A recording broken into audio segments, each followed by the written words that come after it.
les véritables ennemis de l'Afrique sont des Africains inconscients. Car si tous les Africains exprimaient la même volonté d'être, la même volonté d'authenticité et de dignité, eh bien l'impérialisme ne pourrait pas du tout réaliser son dessein, à savoir dominer le continent africain. On en veut à la Guinée pour avoir dit non au général de Gaulle au moment du référendum. La Guinée a assumé ses responsabilités en toute conscience. Et cette situation singulière a été exploitée dans le but d'isoler la Guinée. Sur ce plan, je n'ai de compte à rendre à personne qu'à mon peuple. Et vous savez, le peuple, quelle est sa position à l'égard de son régime. L'histoire d'Ahmed Sékou Touré est indéniablement liée à la journée du 25 août 1958. En refusant le néocolonialisme de Gaulle, il est entré par la grande porte dans l'histoire de l'Afrique. Petit-fils de Samori Touré, Sékou Touré a honoré le sang qui coule dans ses veines en résistant et en luttant pour l'indépendance de son pays. Malgré les nombreux complots et opérations de déstabilisation orchestrées contre lui, souvent avec l'aide de certains chefs d'État africains et même de ses propres compatriotes guinéens, Sékou Touré est toujours resté debout, fier et digne. Pour mener à bien sa révolution et assurer sa survie face aux coups des colons et face aux trahisons, il durcit considérablement son régime, ce qui laisse incontestablement place à des scènes d'horreur qui caractérisent aujourd'hui la partie très douloureuse de l'histoire de la Guinée. Sékou Touré se distingue aussi de tous les chefs d'État de sa génération par son parcours unique et son soutien qu'il a apporté à tous les mouvements nationalistes sur le continent. Aujourd'hui, 42 ans après sa mort, son héritage suscite encore des débats. Pour certains, il demeure un dictateur, tandis que pour d'autres, il est un résistant et un panafricain éclairé. Loin de l'influence des médias occidentaux, afin que chacun puisse avoir une image claire de l'homme qu'il était, dans cette vidéo, nous allons retracer de manière objective la vie politique d'Ahmed Sékou Touré. Je vous prie alors de bien rester scotché jusqu'à la fin. L'histoire d'Ahmed Sékou Touré, c'est maintenant. Sékou Touré naît le 9 janvier 1922 à Farana. Il est le fils d'Alpha Touré, un boucher soninké d'origine soudanaise, actuel Mali, et d'Aminata Fadiga, une femme mandingue qui a pour mère Bakba Ramata Touré, l'une des filles de Samori Touré, qui est célèbre pour avoir résisté pendant 17 ans à la colonisation française en Afrique de l'Ouest. Très jeune, Sékou se retrouve orphelin et vit avec sa grand-mère maternelle, qui lui raconte alors la résistance glorieuse qu'a menée son arrière-grand-père contre la pénétration coloniale française. Issu d'une famille musulmane, il commence son parcours scolaire à l'école coranique. Malgré les réticences de sa grand-mère, il décide de poursuivre sa scolarité dans le système éducatif français. Après l'obtention de son certificat d'études primaires, il intègre le lycée technique Georges Poiret de Conakry. Au lycée déjà, il se plaint de l'administration coloniale auprès de ses camarades. Puis, à l'âge de 15 ans, il en est expulsé pour avoir organisé une manifestation contre la qualité des repas servis aux lycéens. Sa grand-mère maternelle était la fille de l'Almami Samori Touré. Et lui, il a été orphelin très jeune. Il a perdu ses deux parents la même année. Élevé donc par cette grand-mère qui est venue habiter à Farana pour s'occuper de ses petits-enfants. Et ils étaient trois de même mère, mon mari l'aîné et ses deux sœurs. Durant son adolescence, il se cultive en lisant de nombreux livres. Il s'intéresse vivement aux œuvres des philosophes communistes, notamment celles de Karl Marx et de Lénine. Très vite, il commence à développer un sentiment nationaliste et malgré qu'il n'a que le certificat d'études primaires, il est très intéressé par la politique et il a la ferme conviction qu'il peut aider son peuple. Pour subvenir à ses besoins, il commence à travailler dans les services postaux PTT. Mais à cause de ses convictions politiques, il est bloqué dans son ascension professionnelle et ne peut accéder au poste de responsabilité auquel il aspire. Il reste donc simple postier, mais trouve vite un moyen de faire entendre sa voix en s'engageant activement dans le syndicalisme et il devient un leader influent de la jeunesse guinéenne. Après la levée de l'interdiction des syndicats dans les colonies françaises en 1944, le premier syndicat de Guinée est créé, le syndicat des postiers. En 1945, il est nommé secrétaire général de ce syndicat. Par la suite, il contribue à la formation de l'Union des syndicats confédérés de Guinée, USCG, affilié à la CGT et est élu secrétaire général de cette organisation. l'urbanisation. Il parcourt alors tout le pays. Il multiplie les meetings et essaie d'éveiller les consciences. Il critique l'administration coloniale et dénonce les inégalités entre les blancs et les noirs. Il réclame un code de travail. Il réclame aussi les mêmes rémunérations pour les travailleurs blancs comme pour les travailleurs noirs. Mais l'administration coloniale ne le prend pas au sérieux. Disposant alors déjà d'une autorité véritable sur les populations, il organise alors des grèves et des manifestations. Le peuple est avec lui et demande que le cacao soit acheté au même prix que ceux des blancs. Il demande aussi que pour la même tâche, le blanc et le noir doivent toucher la même somme. Sékou Touré a mis tout le monde en grève pour défendre le code du travail, pour faire sortir le code du travail. Travail égal, salaire égal. Alors là, tous les travailleurs, ma foi, nous nous étions des crières publiques. À l'époque, on n'a pas les moyens de micro et autres là, ou de radio, non. Vous sortez dans la rue, tous les travailleurs sont convoqués aujourd'hui au cinéma Rialto. Tous les travailleurs en grève sont demandés par le secrétaire général Sékou Touré au cinéma Rialto. Et de là-bas, c'est plein bombé à claquer, la route est barrée et personne ne passe. Personne n'osera passer. Mais quand Sékou Touré bouge de l'hôtel du Niger, il est dans la main jusqu'à dans la salle. Dans la main de gens en l'air. Jusqu'à dans la salle de conférence. Et quand il rentre, quand il n'y a rien, le gouvernement général n'a rien dit, il dit la grève continue. Parce que ça doit continuer. C'est là que nous avons poussé la grève jusqu'à 112 jours. Oui. 2 mois, 10 jours bien sonnés. En 1947, Sékou fonde avec quelques collaborateurs le Parti démocratique de Guinée, PDG. Il affilie son parti au Rassemblement démocratique africain RDA de Félix Houphouët-Boigny, qui à ce moment lutte contre l'ordre colonial en Afrique. Le PDG devient la section guinéenne du RDA. Grâce à son éloquence, son charisme et sa forte personnalité, il devient alors l'un des hommes avec qui souhaite travailler étroitement Félix Houphouët-Boigny, qui à ce moment est le personnage principal des élites nord-africaines. Au milieu de tous les intellectuels du RDA, Sékou Touré réussit à devenir l'une des têtes les plus visibles du parti. En 1951, le RDA rompt ses liens avec les communistes français et Félix Houphouët-Boigny commence à se rapprocher du gouvernement français, chose qui ne plaît pas du tout à Sékou Touré. À partir de cette année 1951, on observe donc les premiers désaccords entre lui et le leader ivoirien. Sékou n'a plus la même vision politique que le RDA, mais il reste toujours affilié au parti. Toujours en cette année de 1951, il se porte candidat à l'élection législative en Guinée. Il est malheureusement battu. Cependant, il soupçonne une manipulation de la part des chefs de village et de la part de l'administration coloniale. Malgré ses soupçons, il ne dénonce rien et accepte la défaite. Les années passent, Sékou se montre incorruptible et nationaliste. Il subit quelques répressions coloniales, mais reste debout et continue de gagner de plus en plus en popularité sur le territoire. En 1954, il se présente encore pour ce poste de député guinéen à l'Assemblée française. Cette fois-ci, aux yeux de tous, sans aucune notion de dignité, les colons trafiquent honteusement les élections et provoquent l'élimination de Sékou Touré. Pour cette élection de 1954, même Robert Bourron, ancien ministre de la France d'Outre-mer, reconnaît dans ses mémoires les agissements des colons français. À l'époque, les 85% des électeurs étaient illettrés. Et il arrivait que les chefs de canton alignaient les gens et leur donnaient des bulletins de vote. Au vu et au su de tout le monde. Eh bien, il y a toujours eu des trucages. Il y a eu des trucages avant ces élections-là et après. Nous avons été truqués, mais nous n'avions pas été battus légalement. Nous avions été trichés et nous avons exploité à fond ce comportement du colon à notre égard. Et comme en général le faible est très sensible à l'injustice, ça nous a aidés à mobiliser nos masses. Il y avait même un journaliste français ici, Maurice Voisin, qui a dit un Sékou Touré triché, un Sékou Touré battu arbitrairement est plus méchant que Sékou Touré battu légalement. Il a mis ça dans son journal.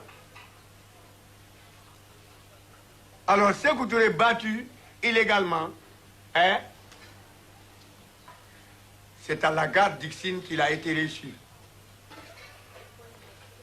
Je vais même vous dire que une voiture Peugeot n'a pas eu ses quatre roues par terre.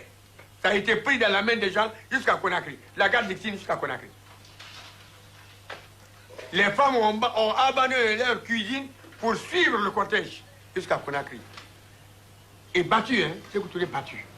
En écartant Sékou Touré, les colons favorisent un autre parti politique, le BAG, Bloc africain de Guinée, fondé en cette année de 1954. Ce parti politique est composé de Guinéens au service des colons. Ils ne défendent pas les volontés des Guinéens. L'administration coloniale est faite dans les lits. Sékou enchaîne des meetings et dit aux membres du BAG, je cite, « Les colons vous manipulent afin que nous, Guinéens, nous battions les uns contre les autres. » Mais les membres du BAG, disposant déjà des faveurs des colons, refusent d'ouvrir les yeux et ils répondent par la provocation. Ne pouvant donc faire le poids contre les colons directement, Sékou Touré et ses hommes descendent dans les rues et attaquent les membres du BAG devant les yeux des colons français. Bilan, des dizaines de morts et des dizaines de blessés. Nous avions raison parce que nous constituions la majorité. Et lorsque la minorité ne veut pas se soumettre, il faut passer par les moyens qu'il faut utiliser pour la soumettre. C'est ainsi que nous avons frappé dur et ça a payé. Tous avaient eu peur, finalement. Ils ont eu peur parce que le RDA s'est levé avec force et il a frappé avec force. Alors, finalement, tout est rentré dans l'ordre. Et le parti était devenu très fort parce que tous ont cherché l'adhésion du parti. Ils venaient, malgré eux, parfois nous surprendre et se mettre à notre disposition au niveau des bureaux des comités, des villages, des comités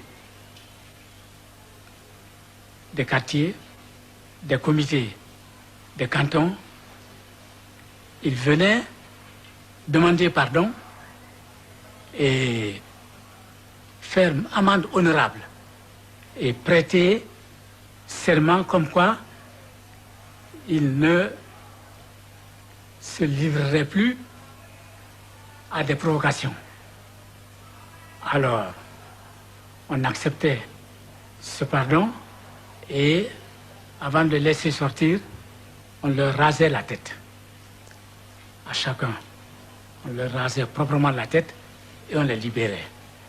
C'est ainsi que, finalement, le pays a retrouvé le calme. Une fois le message passé, en 1955, il est élu sans aucune contestation maire de Conakry. Un an plus tard, le 19 janvier 1956, pour sa troisième candidature, il est élu député au sein de l'Assemblée constituante française. Il peut désormais parler et se faire entendre en France. Il profite alors de cette position pour lancer des critiques pointues au pouvoir colonial. Quelques mois plus tard, le PDG de Sékou Touré rafle 57 sièges sur 60 lors des élections pour l'Assemblée territoriale. On est toujours en 1956. L'Algérie vient de déclarer la guerre d'indépendance. Niobé décide de prendre les armes contre les colons français au Cameroun. La Tunisie vient d'accéder à l'indépendance. Le Maroc aussi. Face à tous ces mouvements, Gaston Defferre propose de responsabiliser sous surveillance les élites africaines en leur confiant la gestion interne de leur localité afin de les distraire avec un petit pouvoir et qu'ils ne se retrouvent pas à demander tous simultanément l'indépendance de leur pays respectifs. Sa proposition est étudiée et acceptée. Cette proposition de loi est donc votée sous le nom de la loi Cadre de Fer qui, selon les Français, offre une autonomie interne aux colonies. En Guinée, Sékou Touré profite de cette autonomie interne. Il place des espions dans toutes les structures administratives. Il copie tout le mode de fonctionnement des institutions. Il se rapproche du peuple. Il trouve des budgets et envoie des jeunes Guinéens brillants aller se former à l'étranger. Il fait complètement de l'ombre à l'administration coloniale encore présente dans le pays et il se hisse comme la seule autorité du pays. Mais très vite, il fait face à une réalité. réalité qui va lui permettre de comprendre la duplicité de la France. Malgré cette soi-disant autonomie interne, la France reste maîtresse de tous les points stratégiques du pays. Elle gère seule sans rendre compte au gouvernement interne la monnaie, la justice, l'enseignement, la trésorerie, la diplomatie, l'armée et les exploitations des ressources du pays. Sékou Touré comprendre à partir de ce moment que peu importe le projet avec lequel la France viendra, la seule route vers la liberté totale est l'indépendance. En 1957, il fonde l'Union générale des travailleurs d'Afrique noire, une association de syndicats de toutes les colonies d'Afrique noire. Par opposition au colonialisme, il refuse que les syndicats financés ou influencés par les colons s'y affilient. À son apogée, environ 90% des syndicats de l'Afrique occidentale française sont membres. L'Union fait la force, ils défendent alors ensemble les conditions des travailleurs. Ils profitent également pour propager le nationalisme et le courage à travers les discours. Et déjà en cette année de 1957, Sékou Touré parle à plusieurs reprises d'unité africaine. L'année d'après, 1958, en France, De Gaulle revient aux affaires. Il prend au sérieux la question africaine et présente son projet de communauté franco-africaine, un ensemble de pays autonomes mais non indépendants. Il propose alors un référendum apparemment simple par lequel voter oui revient à accepter la communauté et voter non revient à prendre l'indépendance. Après des visites triomphales à Madagascar, au Congo et en Côte d'Ivoire, le 25 août 1958, il est à Conakry.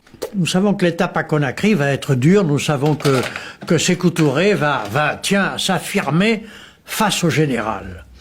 Et moi, j'avais de Sékou Touré une opinion assez bonne et j'étais fasciné par le « enfin De Gaulle va trouver à qui parler ». C'est le général de Gaulle lui-même qui a voulu faire une tournée.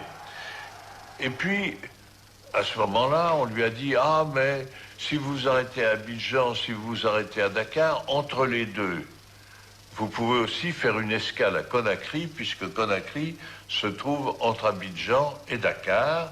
Et là, il y a M. Sékou Touré, qui est un homme difficile, qui voudrait bien voter non, mais peut-être que si vous passez une journée à Conakry, si vous parlez avec lui, peut-être arrivera-t-on à le convaincre de voter oui au référendum constitutionnel.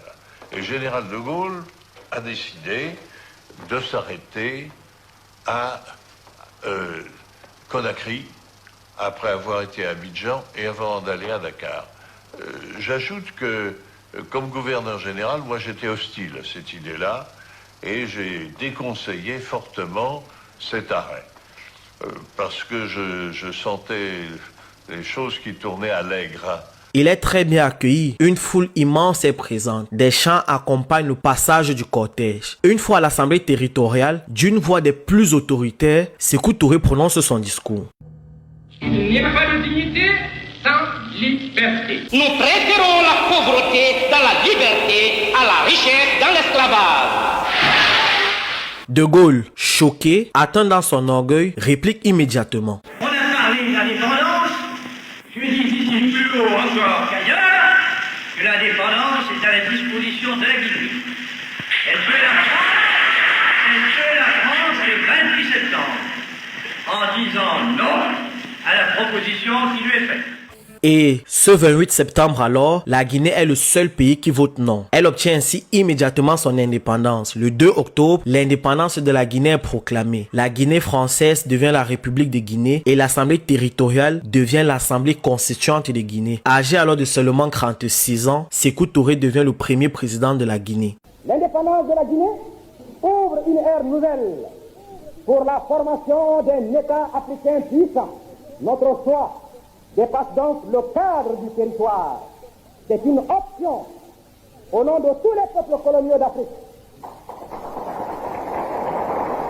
Mais à Paris, on vit très mal cette indépendance de la Guinée. Le jour même du vote, un commando de parachutistes est déployé pour récupérer toutes les liquidités dans le pays, représentant plusieurs milliards de francs CFA. Tous les financements destinés à la Guinée sont immédiatement annulés et les fonctionnaires français sont rapatriés. Ils prennent avec eux les plans des infrastructures, ils cassent tout sur leur passage. Ils emportent les manuels d'utilisation des appareils de communication, les plans des centrales énergétiques sont même brûlés. Ils dévissent même les emplois ampoules électriques. Il brûle les plans de canalisation des égouts de Conakry. Et il brûle aussi les médicaments plutôt que de les laisser aux Guinéens. Le haut commissaire colonial Pierre Mesmer fait intercepter à Abidjan 4000 tonnes de riz destinées à réapprovisionner les stocks guinéens, alors déjà quasiment vides. La France va jusqu'à casser les vaisselles. Toutes ces actions freinent considérablement l'élan économique de la Guinée. La Guinée débute alors avec 0 franc. Tout le reste de l'Afrique occidentale et toute l'Afrique équatoriale vote oui. C'est-à-dire que la Guinée se trouve toute seule ayant voté non. Et alors, dès le lendemain matin, la Guinée devient indépendante. Le général de Gaulle dit qu'elle a fait sécession. C'est une sécession qui aboutit à l'indépendance pure et simple. Et l'application se fait très très vite. J'envoie un gouverneur de Dakar, un gouverneur qui est l'inspecteur général des affaires administratives, Churviolaxi, un Corse qui est très habile, qui connaît très très bien son métier et qui va à Conakry démonter toute l'administration française. C'est sa seule mission, c'est de démonter toute notre administration. C'est-à-dire renvoyer tous les fonctionnaires français sur Dakar ou dans des autres destinations que je lui indique. Et cela se fait très très vite. Naturellement, l'armée part tout de suite, l'administration part tout de suite. Sékou Touré se plaint d'ailleurs de cette rapidité, ce qui est quand même un peu absurde. Il voulait l'indépendance, il l'a. Même les cadres français qui étaient là au poste de télécommunication sont partis avec tous les schémas. Donc nous nous trouvions là devant un central téléphonique, ne connaissant pas, n'ayant pas la nomenclature des pièces détachées, n'ayant pas les schémas du réseau souterrain ou aérien, à l'énergie c'était pareil, etc., etc. Des archives enlevées. À l'époque, j'avais une caméra derrière moi. De mon bureau, j'habitais à côté j'avais mon bureau juste à côté du palais du gouverneur. Ben, j'avais filmé des agents qui cassaient la vaisselle dans la cour. L'objectif du gouvernement français est clair, empêcher la Guinée de décoller économiquement, rendre la Guinée pauvre et montrer aux autres pays africains le sort qui les attend si jamais ils osent revendiquer l'indépendance de leur pays. Les colons ont peur que le virus de l'indépendance ne se propage. Ils ont aussi mal car avec l'indépendance de la Guinée, ils perdent un approvisionnement gratuit en bananes, en café et en cacao. Ils perdent aussi un territoire riche en bauxite, en or et en diamants. Roland Pré avait même appelé la Guinée château de l'Afrique, scandale géologique. C'est pour que vous puissiez comprendre à quel point le pays est riche. Avec cette réaction de l'ex-puissance coloniale, Sékou s'attend au pire. Mais étant un homme averti, il se tourne alors vite vers les pays de l'Est pour sa protection et pour le développement économique de son pays. Mais dans ce contexte de guerre froide, il devient alors doublement l'homme à abattre. Foccart fait de lui son ennemi numéro 1. L'exemple de la Guinée de Sékou Touré est très intéressant parce que voilà un homme qui a pris au mot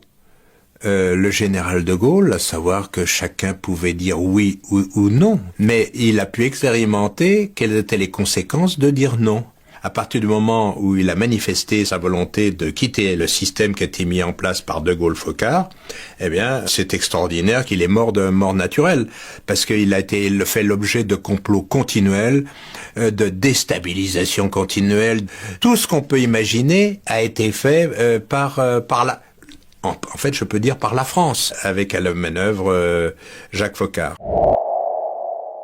Le 20 novembre 1958, il atterrit à Accra où il est triomphalement accueilli par le président Kwame Nkrumah. Nkrumah met à sa disposition un avion pour ses déplacements et lui donne un prêt de 10 millions de livres sterling. Sur une voie de panafricanisme, les deux hommes fondent l'Union des États indépendants en Afrique qui sera rejointe plus tard par le Mali de Modibo Keïta. En ce mois de novembre 1958, la France fait tout pour retarder ou alors empêcher l'adhésion de la Guinée à l'ONU. Mais parrainé par Nkrumah, la Guinée devient le 12 décembre 1958 un membre de l'Organisation des Nations Unies. Monsieur le Président,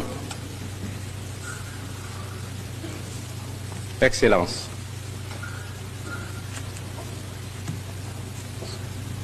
c'est avec une réelle émotion que j'ai l'honneur et la joie de m'adresser à votre haute assemblée et à travers elle au vénérable peuple des 82 nations que vous représentez. En effet, en mettant fin à la domination étrangère en septembre 1958, le peuple de Guinée avait placé son intime espoir en l'Organisation des Nations Unies. En nous reconnaissant et en nous accueillant comme membres des Nations Unies, vous avez brisé le cercle d'isolement que nos ennemis, les ennemis de l'évolution africaine, tentaient de refermer autour de la jeune République de Guinée, afin de décourager définitivement toute velléité de libération sur le sol africain.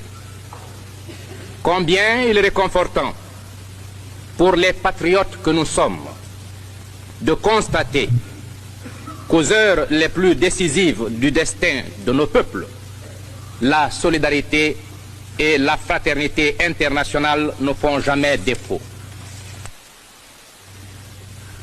Le gouvernement que j'ai l'honneur de présider, fidèle à l'idéal de justice et de solidarité, fidèle surtout à l'action et à la volonté unanime du peuple de Guinée en faveur de l'accélération de la lutte des peuples opprimés, entend une fois de plus proclamer que la liberté de l'Afrique est indivisible et qu'en conséquence, l'indépendance guinéenne est inséparable de celle des autres peuples d'Afrique.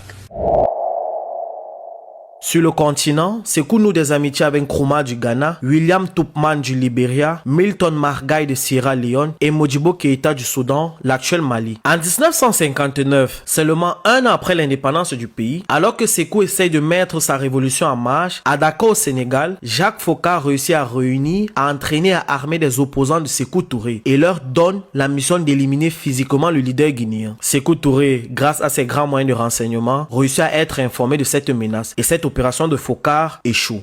Foccart a essayé de monter une opération pour renverser Sékou Touré dans le courant de l'année 1959-60.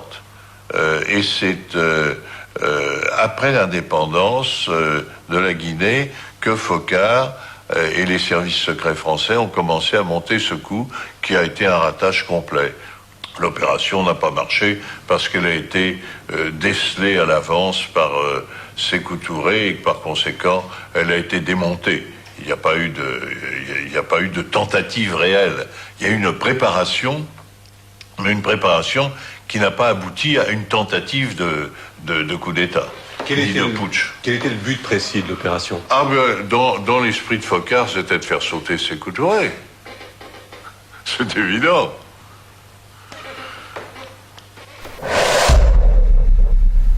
Le 1er mars 1960, la monnaie guinéenne est officiellement créée, le franc guinéen. Les billets sont fabriqués en Tchécoslovaquie. Cette information choque Paris. La France décide alors de procéder à une guerre économique contre la Guinée. C'est l'opération Persil. Des agents secrets français basés au Sénégal créent de grandes quantités de faux francs guinéens pour inonder le pays et provoquer une hyperinflation et un effondrement économique. Toujours avec l'aide de Guinéens, les services secrets français réussissent à faire entrer des faux billets dans le pays. Cette opération est une réussite côté français. Elle crée une réelle instabilité économique dans le pays. Cette instabilité économique provoque les pénuries de certains produits comme le lait et le sucre. Avec cette réussite, Foccart retente une seconde fois de tuer Sékou Touré. Il donne alors des armes aux opposants du leader guinéen. Mais là, nous sommes déjà en 1960. Le Sénégal vient d'accéder à l'indépendance et a pour président Léopold Sédar Senghor et pour premier ministre Mamadou Dia, chef du gouvernement. Le 10 mai 1960, la police sénégalaise saisit une importante cargaison d'armes à destination de la Guinée, cargaison organisée par le gouvernement français. Le gouvernement sénégalais, dirigé par le premier ministre Mamadou Dia, lance une enquête officielle sur cette affaire et envoie une plainte officielle au gouvernement français. Léopold Sédar Senghor, enfant de la France, démet Mamadou Dia de ses fonctions et à cause de cette prise de position de Dia, Senghor le fait condamner à 15 ans de prison. En Guinée, Sékou Touré fait arrêter tous les Guinéens qui ont collaboré de près ou de loin dans les tentatives de renversement. Ils sont incarcérés dans un camp de gendarmerie créé par pendant l'administration française se trouvant à la limite du centre-ville de Conakry. En Europe, la France fait tout pour que les autres pays de l'Occident n'entretiennent aucune relation commerciale avec la Guinée. Les colons utilisent alors une de leurs meilleures armes, la presse. Les télévisions, les journaux, les radios françaises et de certains pays africains salissent l'image de la Guinée, critiquent et décrédibilisent le leader guinéen. Le gouvernement français le traite déjà de dictateur pour avoir emprisonné les hommes qui cherchaient à l'éliminer. Nous sommes toujours en 1960. En cette période de guerre froide, la Guinée se positionne comme un pays non aligné, dont Sékou Touré n'est ni pour le bloc de l'Ouest ni pour le bloc de l'Est. Il reste neutre. Et un point très important que les Guinéens ou encore tous les Africains doivent savoir, malgré que la France coloniale cherche à le détruire, Sékou Touré accueille et aide de nombreux mouvements panafricains et anticolonialistes en Guinée. Il accueille en Guinée et soutient Amilcar Cabral et son organisation le PAIGC, Parti africain pour l'indépendance de Guinée et du Cap-Vert, qui se bat et cherche à obtenir l'indépendance de la Guinée portugaise, actuelle Guinée-Bissau, et du Cap-Vert. Il héberge le MPLA, le mouvement populaire de libération de l'Angola, qui combat les Portugais pour obtenir l'indépendance de l'Angola. Le SWAPO, organisation du peuple sud-ouest africain. L'ANC, le Congrès national africain de Nelson Mandela, qui défend les intérêts de la majorité noire face à la minorité blanche en Afrique du Sud.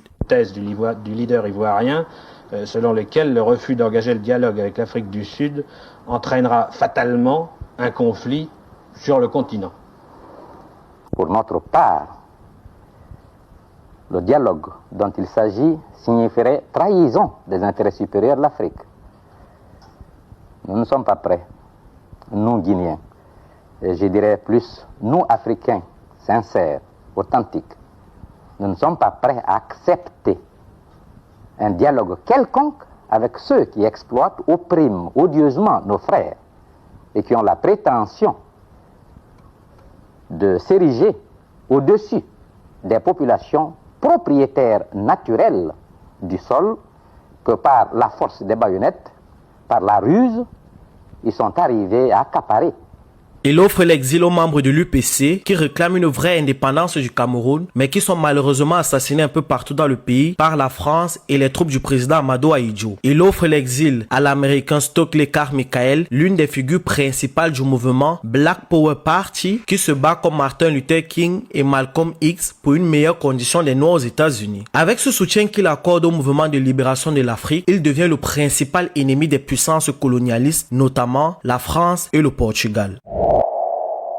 En 1961, au sortir des élections présidentielles du 15 janvier, il est élu pour un mandat de 7 ans président de la République populaire et révolutionnaire de Guinée. En 1963, accompagné de Diallo Telli, il démontre une force diplomatique. Il fait campagne auprès de tous les chefs d'État africains pour la formation de l'Organisation de l'Unité africaine. Et malgré leurs divergences, le 25 mai, l'objectif est atteint. 32 pays sont réunis à Addis Abeba en Éthiopie pour la création de l'OUA et le Guinéen Diallo Telli en devient le premier secrétaire général. En parallèle de ces actions panafricaines sur le continent, à l'intérieur du pays, tout ne se passe pas bien. L'économie est mal. On est alors en 1963, de nombreux travailleurs, principalement les enseignants, organisent une manifestation. Ils dénoncent la politique du gouvernement. Ils demandent aussi la révalorisation des salaires. Sékou Touré énervé, il fait arrêter sans aucune raison légitime certains membres du syndicat des enseignants, parmi lesquels le président du syndicat. Ils sont incarcérés au camp de gendarmerie de Conakry. Le régime de Sékou Touré appelle cette revendication le complot des enseignants. Le 24 novembre 1963 à Conakry, les enseignants, les élèves et étudiants manifestent en demandant la libération des enseignants arrêtés. Sékou Touré réagit. La police et l'armée utilisent leurs armes. On compte une dizaine de morts et une trentaine de blessés. Après ce triste événement, de nombreux enseignants quittent la Guinée pour les autres pays d'Afrique et la France. Les enseignants alors exilés en France sont invités par les télévisions. Ils racontent ce qu'ils ont vécu et décrivent la situation en Guinée comme étant de la révolution à la dictature. Le gouvernement français lance alors toute une campagne médiatique. Les journaux s'empressent de décrire Sékou Touré comme le dictateur qui ne respecte pas les droits de l'homme, le tyran assoiffé de pouvoir. Les droits de l'homme,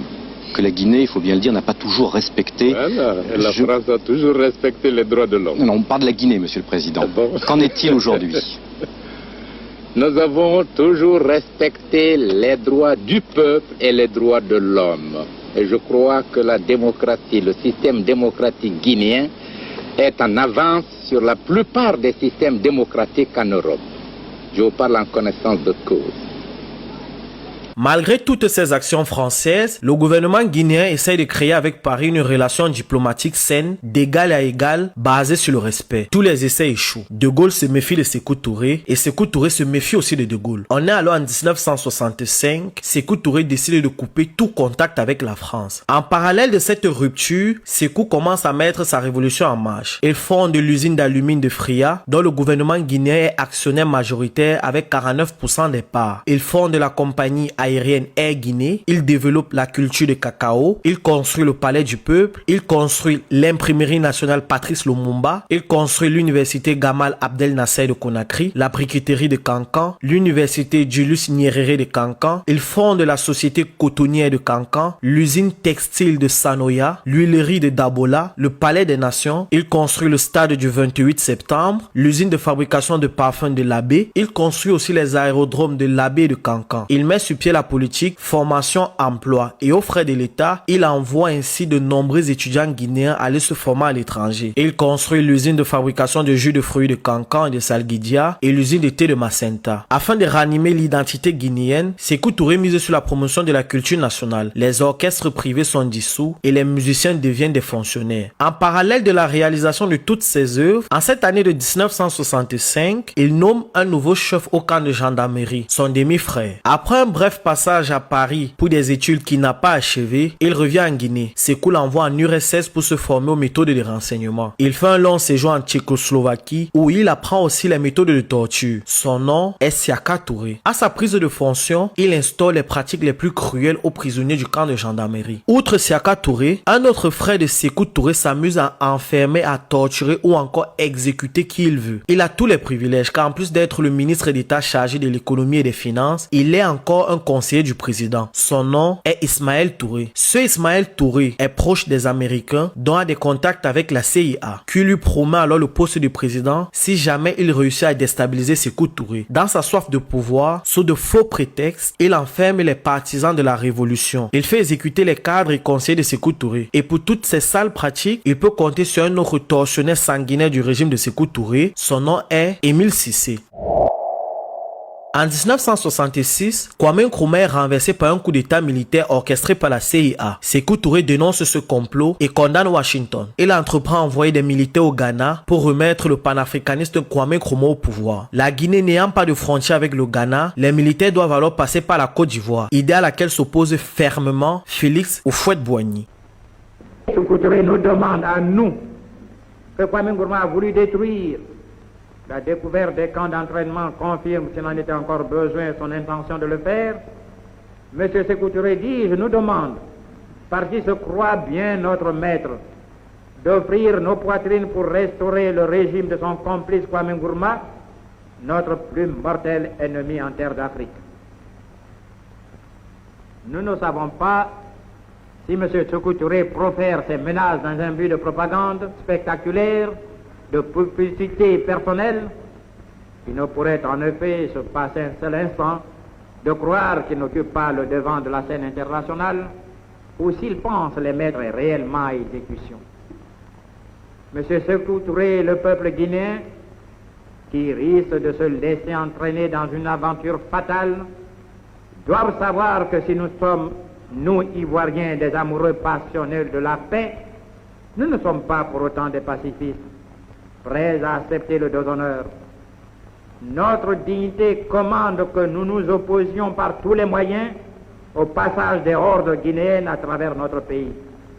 Pour éviter tout conflit avec la Côte d'Ivoire, il abandonne son projet. Il donne l'exil à Nkrumah et lui propose même la coprésidence du pays. Nkrumah se sent flatté mais décline l'offre de Sékou. Une fois Nkrumah installé en Guinée, Sékou craint que la CIA complote également pour le faire tomber. Pour comprendre la suite des événements, il est important de comprendre le contexte historique en 1966 en Afrique. Barthélemy Boganda, chef du gouvernement centrafricain, meurt dans un accident d'avion en 1959. Mais de nombreuses personnes parlaient d'assassinat déguisé. En 1960, le chef chef de l'UPC, Félix Roland Moumié, est assassiné à Genève par les services secrets français. Patrice Lumumba est tué en 1961 par la France, la Belgique, la CIA, avec la complicité de ses frères congolais, notamment Joseph Désiré Mobutu et Moïse Tshombe. Au Togo, Sylvanus Olympio est assassiné en 1963 par la France, avec la complicité de ses frères togolais, notamment l'illustre Gnassingbé Eyadema. Et le 24 février 1966, Nkrumah est descendu par la CIA avec la complicité de ses frères ghanéens. Dans la sous-région, il a des relations très tendues avec la Côte d'Ivoire et le Sénégal. Et avec les multiples tentatives de la France pour le renverser, il comprend très vite qu'il est le prochain sur la liste. Et au regard de tout ce qui se passe en Afrique, il comprend également que le mode opératoire des néocolonialistes, c'est de chercher des ressortissants d'un pays, les opposants ou alors des esprits faibles, les retourner afin qu'ils puissent tuer eux-mêmes leur président. Une sorte de diviser pour mieux régner. À partir de là, Sékou Touré devient très méfiant envers ses collaborateurs. Il suspecte tout le monde d'être au service de Foka ou alors d'être au service de la CIA. C'est donc dans ce contexte que de nombreuses personnes sont arrêtées. Certaines à raison et d'autres à tort. Mais les événements les plus marquants sont encore à venir. Pendant qu'il règle ses conflits internes, il permet toutefois à Almika Cabral d'emprisonner en Guinée certains colons portugais qu'il a pu capturer au Cap-Vert et en Guinée portugaise. Sékou Touré ne se contente pas de l'indépendance de la Guinée. Dans un discours, il déclare « Tant qu'un bout de terre d'Afrique est encore dans les mains des colons, la Guinée n'est pas indépendante. »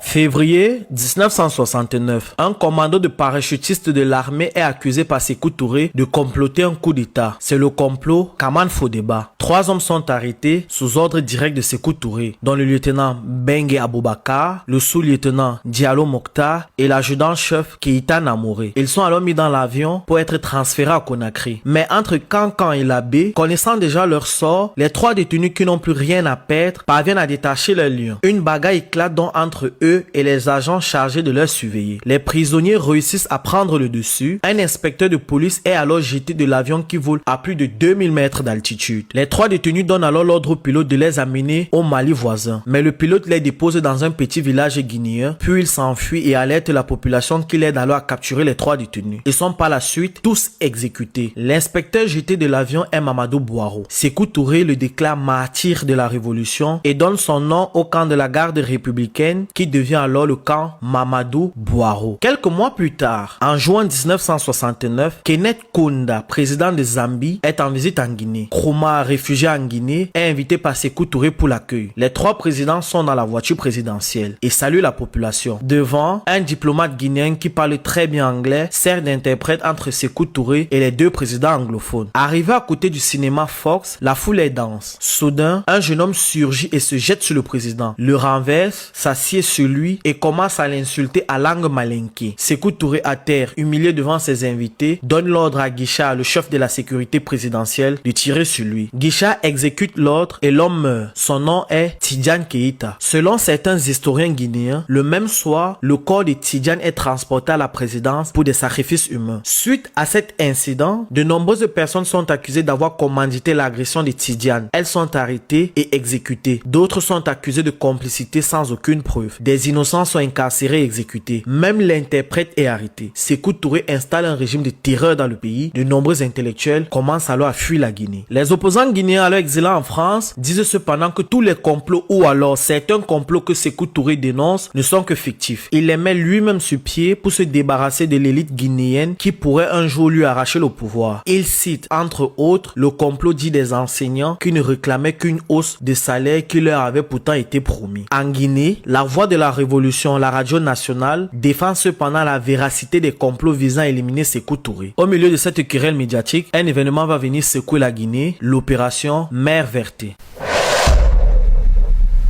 Dans la nuit du 21 au 22 novembre 1970, environ 200 opposants guinéens armés portant des uniformes similaires à ceux de l'armée guinéenne et dirigés par des officiers portugais, ainsi que 220 soldats portugais envahissent plusieurs positions autour de Conakry. Les soldats débarquent de 4 navires non marqués. Ils tirent sur tout ce qui bouge et détruisent 5 navires de ravitaillement du PAIGC. Certains soldats débarquent près de la résidence secondaire du président Sékou Touré qu'ils installent s'incendia intensément. D'autres envahisseurs se concentrent alors sur la destruction de la maison de Amilcar Cabral qui se trouve alors à ce moment en Europe. D'autres soldats prennent d'assaut les camps de prisonniers politiques et libèrent plusieurs détenus, y compris des soldats et des aviateurs portugais retenus au camp Boiro. Ces prisonniers ont été capturés par les forces de Amilcar Cabral et remis aux Guinéens pour être gardés en sécurité. Certains sont détenus depuis plus de 7 ans. La principale force d'attaque atteint l'aéroport, mais l'ignore et attaque aussi ce qu'elle pense apparemment être la station de radio, ignorant que son utilisation a été interrompue lorsqu'elle a été remplacée plus tôt par une nouvelle station. D'autres soldats prennent le contrôle de la principale centrale électrique de la ville. Les milices guinéennes de Sékou Touré combattent les envahisseurs avec peu de succès. À ce moment-là, le président se trouve au palais présidentiel. N'ayant pas trouvé Sékou Touré et Amilcar Cabral, les Portugais se retirent avec leurs prisonniers libérés sur leur navire, laissant la tâche de renverser le gouvernement guinéen aux 200 opposants guinéens armés restés sur place. Soudain, sur les ondes de la radio, la voix de Sékou Touré retentit. Il demande au peuple de sortir, d'être patriote et de combattre l'ennemi. Les affrontements font plus de 500 morts. Les putschistes sont neutralisés et conduits au camp Boiro. Par la suite, Sékou Touré adresse une plainte officielle à l'ONU et le 8 décembre 1970, le Conseil de sécurité des Nations Unies adopte la résolution 290 condamnant le Portugal pour son invasion de la Guinée et l'enjoignant de respecter les principes d'autodétermination et d'indépendance concernant la Guinée. 3 jours plus tard, le 11 décembre 1970, l'Organisation de l'Unité africaine OUA adopte unanimement une résolution condamnant l'invasion. Suite à cette attaque, l'Algérie et le Nigeria offrent leur aide à la Guinée, tandis que l'Union soviétique envoie des navires de guerre dans la région pour dissuader toute nouvelle intervention militaire contre le régime de Sékou Touré et les bases de Amilcar Cabral. Le gouvernement portugais adresse alors officieusement des excuses à la Guinée et Sékou Touré répond en disant, je cite, « La seule excuse que vous pouvez présenter est de donner l'indépendance immédiate à la Mozambique, le Cap-Vert, l'Angola et l'actuelle Guinée-Bissau. » Il ne s'agit pas de nouveaux complots.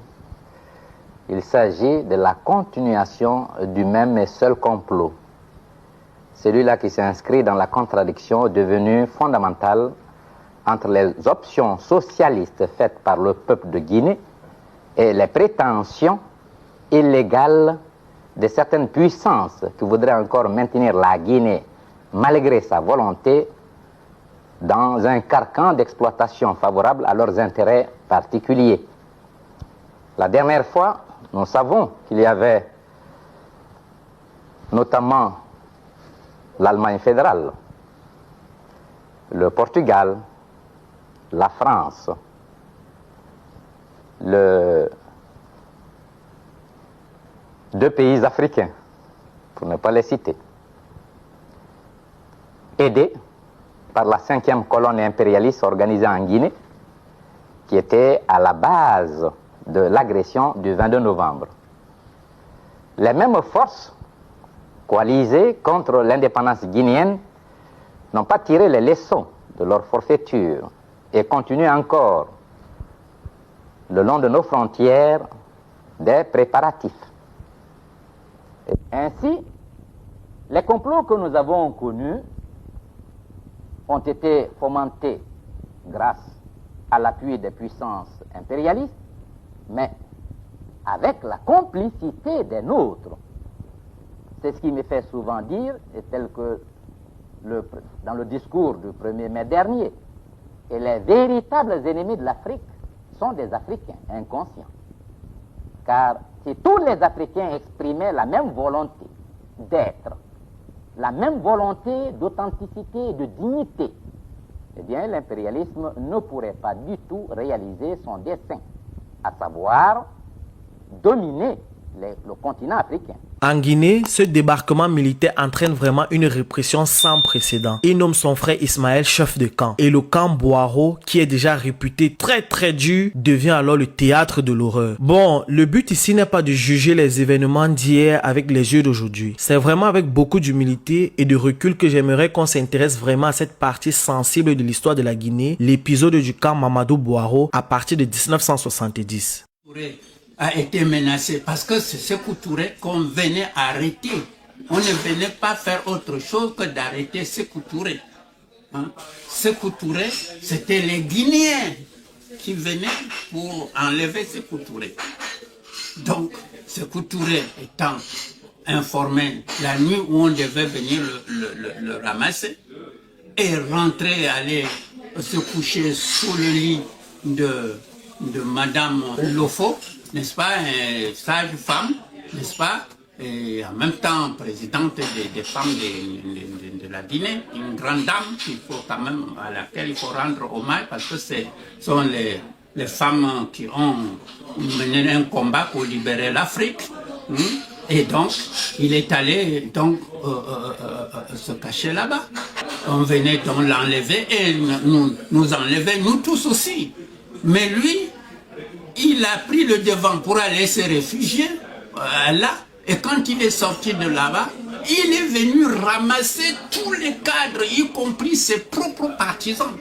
Voilà où ça s'est trouvé coincé. Mais le malheur de l'histoire, sur laquelle il ne se relèvera jamais, ni sa mémoire, ni que tant que nous, on sera vivants, c'est qu'il a pris son frère, qui était un véritable néocolonialiste, qui était vraiment un contre-révolutionnaire, c'est-à-dire Ismaël Touré, et pour mettre à la tête du camp Boiro pour ramasser les gens. Et Ismaël Touré ramassait tous ceux qui étaient des sécoutouristes, comme j'enseignais aux étudiants, n'est-ce pas? Jusque dans le régime de Sékou Touré. Sékou Touré lui-même était en passe de faire arrêter Ismaël Touré, qui était du camp des capitalistes, des impérialistes américains, n'est-ce pas, en Guinée, étant donné qu'il était le ministre d'État chargé de l'économie nationale. Donc, lui, il voulait que Sékou Touré disparaisse et les Américains lui avaient proposé de le mettre à la place de la succession de son frère. C'était comme c'est la politique traditionnelle des Américains. Voilà, tous ceux qui étaient là, les Sékou touristes que j'étais, enseignant la doctrine et la pensée de Sékou Touré pour l'indépendance de la Guinée, l'unité africaine et telle que nous l'avons créée, n'est-ce pas, Ismaël n'avait pas d'autre cible que de viser nous autres. Et il nous a ramenés là-bas, on a tué tout le monde, n'est-ce pas? Et je ne suis survécu que par, je ne dirais même pas que par, si les croyants diront que par le fait de Dieu, les opérations de ramassage, et puis donc la seule opération qui n'était tenue que par lui et son frère Touré, qui ramassait le monde, n'est-ce pas? Et Ismaël Touré était justement celui qui les interrogeait, et qui nous a interrogés, qui nous a fait torturer à mort. Il nous a mis comment on appelle, vos rayons électriques là, sur les oreilles, sur mais on leur mettait dans de faire chauffer, etc. On les rasait et puis on enfonçait le courant dans leur pour qu'ils puissent dire comment. On leur donnait les listes pour qu'ils lisent, etc. Voilà un peu comment ça s'est passé. C'est-à-dire pratiquement la méthode jusque du nazisme. Pire, puisqu'au fond, ce sont les Allemands de l'Est qui venaient au camp Boiro pour superviser en appliquant ce que les nazis ont appliqué en Allemagne. Donc il y avait des médecins tchèques et tout ça? Oui, des médecins chefs qui venaient d'Allemagne, tchèques et allemands. Puisque c'est eux qui nous apportaient les bombes de nerfs là pour nous soigner le bras qui était pourfendu par le courant électrique qu'on mettait pour que vous avouiez tout ce qu'ils voulaient que vous lisiez, qu'ils écrivaient pour que vous lisiez, pour qu'on entende votre voix. J'étais le seul, il faut noter ça, où on n'a jamais pu me faire dire quelque chose. Jamais. Même ma voix, ils n'ont pas pu l'imiter. Ça veut dire que je suis le seul prisonnier qui pouvait prendre tous les dossiers de camp Boiro. Vous verrez que je n'ai pas parlé. Mais j'ai refusé de dire qu'il y avait quand même nous qui venions être libérer la Guinée, qui sommes ceux qui avions dit non contre même les Ismaël Touré. Ils ne voulaient pas que nous revendiquions l'historicité du nom de cette histoire de l'Afrique en Guinée. Il a voulu se venger sur l'ensemble de l'élite que nous étions venus au secours de la Guinée. Et donc, il a beaucoup fait pour que nous disparissions nous-mêmes en prison et par la résistance, j'ai pu être un survivant. Chidimbo était mis dans ma cellule, On l'a torturé, on l'a le bras ligoté par le fer et tout ça. Comme tout le monde, on l'a déshabillé à nu. Nous avons fait ensemble dans cette cellule 49. Donc après, n'est-ce pas, l'intervention du pape. La cellule 49, c'est-à-dire la première cellule, dès que tu sors de la garde, on mettait cette cellule-là, c'est la cellule des enquêtes, où ceux qui dormaient là étaient perpétuellement pris pour aller mourir, pour aller faire l'interrogatoire et les faire mourir. Donc dès qu'on te mettait dans la cellule 49, ça veut dire qu'on te met à la diète, et puis on te sort de là pour seulement aller te tuer, puisqu'avant on arrêtait les gens, on allait les pendre. Mais comme l'opinion internationale et nationale criait, où on les pendait sous le pont de 8 novembre là-bas, on a commencé maintenant à les faire mourir par la diète, c'est-à-dire la privation d'aliments, en sachant que si tu restes 7 jours sans boire l'eau, sans manger, c'est la méthode que Sékou Touré avait utilisée pour éliminer l'ensemble. Chaque fois quand les gens étaient fusillés, l'opinion internationale et l'Amnesty internationale criaient. Les opposants arrêtés sont tous fusillés, d'autres sont pendus. À la suite de cet incident, le gouvernement guinéen découvre l'implication de certains ministres. Ils sont tous arrêtés. Sékou Touré profite et fait une grande purge dans le pays. Des centaines de personnes sont arrêtées et tuées dans toutes les villes du pays. Certains sont lancés vivants du haut de certains ponts. De nombreuses familles perdent leurs proches. Des personnes suspectées à tort et d'autres à raison connaissent le même sort. La machine répressive de Sékou Touré ne fait aucune différence. On est toujours en 1970. Après tous les coups reçus, déjà que 2 ans plus tôt en 1968 au Mali, un de ses amis, le président Modibo Keïta, a été renversé par les Maliens qui l'ont fait prisonnier. Le président Ahmed Sékou Touré se sent désormais plus que jamais menacé à tout moment, en tout lieu et par tout le monde. Ses proches profitent alors de cette situation sous le prétexte de vouloir le protéger et ils règlent de problèmes personnels. C'est ainsi que son régime fait prisonnier plusieurs centaines de personnes innocentes. En 1974, Valéry Giscard d'Estaing est élu président en France. Et l'année d'après, en 1975, il décide de renouer les contacts avec la Guinée, bien sûr en respectant les conditions de Sékou Touré. C'est ainsi qu'après 17 ans de tension entre la France et la Guinée, les deux pays commencent à avoir des relations diplomatiques et même commerciales. En 1976, Diallo Telli, l'homme qui a aidé Sékou Touré dans les démarches diplomatiques pour la création de l'OUA, qui à son retour au pays a été nommé ministre de la Justice, est arrêté pour complot contre la révolution et est enfermé au camp Boiro. De nombreux chefs d'État africain plaide pour sa libération en soulignant c'est pas une bonne image pour l'Afrique de voir son premier secrétaire général, après 8 années au service du continent tout entier, être condamné pour complot dans son propre pays. Malgré les différentes médiations, Sékou Touré reste inflexible. L'arrestation de Diallo Telli est encore aujourd'hui un sujet qui divise en Guinée. Il s'agit aussi d'un sujet complexe car il y a tellement de versions différentes, selon la posture, selon le clan. Certains disent qu'il était vraiment un comploteur, d'autres disent cependant qu'il a été arrêté à cause d'Ismaël Touré et de Siaka Touré, qui l'aura accusé à tort de faire partie des tentatives de renversement de 69 et de 70. Un mois après la condamnation de Telli, en août 1976, Sékou Touré accuse toute une ethnie, les Peuls, de vouloir empoisonner la révolution guinéenne. Dans la foulée, de nombreux Peuls sont arrêtés dans le pays, à tort ou à raison, je m'abstiens vraiment de juger. Les Peuls, qui représentent alors 40% de la population, se trouvent alors persécutés. Plusieurs Peuls sont assassinés. Des cadres, des ministres Peuls sont démis de leurs fonctions. Ils sont arrêtés et emprisonnés au camp Boiro, où ils sont victimes de la fameuse diète de Ismaël et de Siaka Touré. Les Guinéens de la diaspora s'indignent et dénoncent la paranoïa dans laquelle vit déjà Sékou Touré. Ils reprochent aux leaders guinéens ces complots imaginaires. Cette fois-ci, c'est une majorité de l'Afrique qui s'indigne de Sékou Touré et qualifie tout d'abord l'incarcération de Diallo Telli de complexe d'infériorité et de jalousie. Car il faut préciser que sur le plan international, Telli avait plus de prestige que Sékou Touré. Il avait un très bon carnet d'adresses et il était même bien parti pour être secrétaire général de l'ONU. La presse africaine qualifie son discours d'août 1976 comme un appel à l'extermination d'un groupe ethnique. Les hypothèses de la tyrannie gagnent alors en crédibilité et prennent le dessus sur les consciences populaires. Et Sékou Touré est sali une seconde fois par presque toutes les presses qui écrivent sur lui. Malgré cette pression médiatique, Sékou Touré n'envisage rien pour Téli. Le 1er mars 1977, Diallo Téli meurt en détention au camp Boiro dans des circonstances vraiment très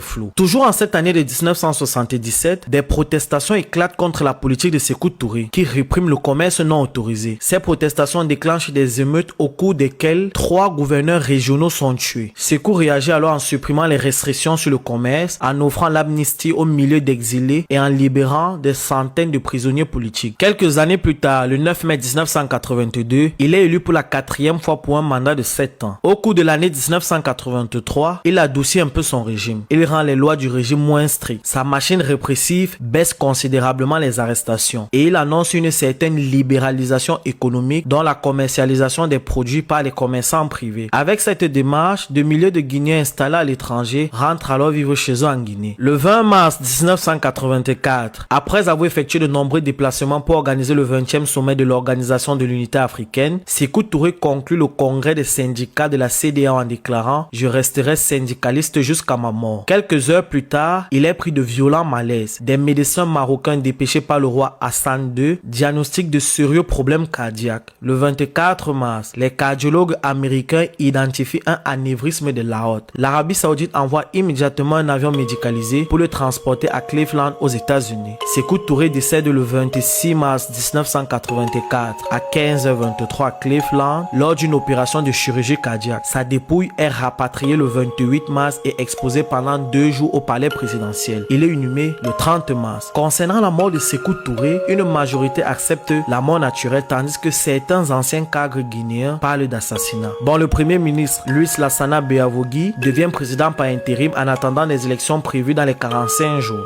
Cependant, le 3 avril 1984, les forces armées s'impatientent et prennent le pouvoir, dénonçant les dernières années du régime comme une dictature sanglante et impitoyable. La constitution est suspendue, l'Assemblée nationale est dissoute ainsi que le parti unique. Les proches de Sékou Touré et des officiels sont emprisonnés à Kindia et d'autres sont assassinés comme Ismaël Touré, Siaka Touré et Moussa Diakité. Le meneur du coup d'état, le colonel Lassana Conté, assume la présidence à partir du 5 avril à la tête du comité militaire de redressement national. Plusieurs centaines de prisonniers politiques sont libérés du sinistre camp Boiro.